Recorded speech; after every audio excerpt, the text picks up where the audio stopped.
The Medical City Pangasinan pinalalakas pa ang medical capability ng Dagupan City sa pagdiriwang ng ika-11 anibersaryo nito.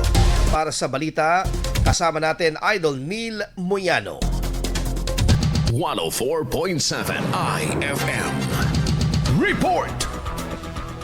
Ipinagdiwang ng The Medical City Pangasinan noong Mayo 15, 2026 ang kanilang ika-11 anibersaryo bilang bahagi ng patuloy nitong pagsusulong ng mas dekalidad at mas accessible na serbisyong pangkalusugan para sa mga residente ng Dagupan City at buong lalawigan ng Pangasinan. Sa temang More Than a Decade of Compassion and a Continued Commitment to Exceptional Care, muling pinagtibay ng ospital ang kanilang pangako na maghatid ng world-class at patient-centered healthcare services para sa mga Pangasinense. Sa naging panayam ng IFM News Dagupan sa Pangulo at CEO ng ospital, sinabi nitong malaking hakbang ang patuloy ng pagpapalawak ng kanilang serbisyo upang higit pang mapalakas ang kalidad ng healthcare delivery sa rehiyon, lalo na't unti-unti nang kinikilala ang Dagupan City bilang isa sa mga pangunahing sentro ng healthcare services sa Region 1. Ngayon, meron na tayong bagong machine na pwedeng gawin yung advanced surgery para sa mata. Dito, no?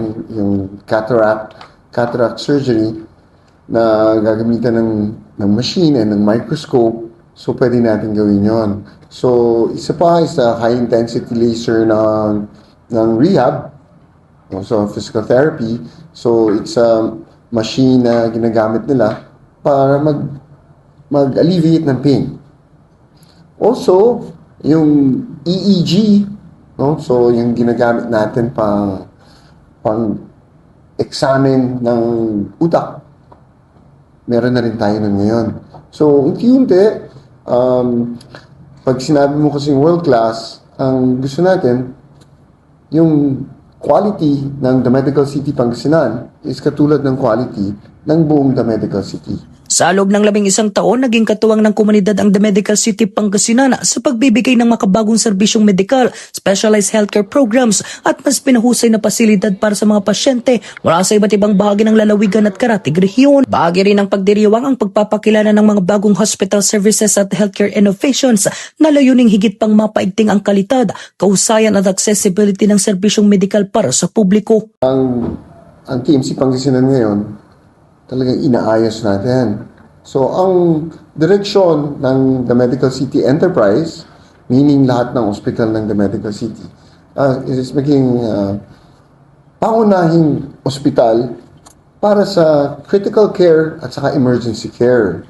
So, ang susunod na mangyayari in the next few months is i-expand natin at pagagandahin ang emergency room nitong ospital na ito.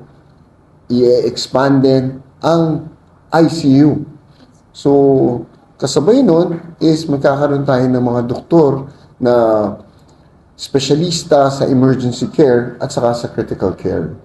So, pag yun, nagawa natin, so, yung serbisyo natin sa tao, lalo na yung emergency at saka critical care, magiging mas mabuti o magiging mas maganda. Nagpasalamat naman ang pamunuan ng ospital sa patuloy na pagtitiwala at suporta ng komunidad, healthcare workers at mga partner institutions na naging bahagi ng paglago at tagumpay ng ospital sa nakalipas na mahigit 1 dekada. Sa pagkakaroon ng isang institusyong tulad ng The Medical City Pangasinan sa Dagupan City, mas lalo pang napapalakas ang kakayahan ng lungsod sa larangan ng modernong medisina habang mas nailalapit ang world-class healthcare services sa mga residente ng Pangasinan at mga karatig lalawigan. Kasama mo mula rito sa FM News Dagupan, ito si Idol Neil Moyano, Tatak IFM. IFM News. IFM News. IFM News.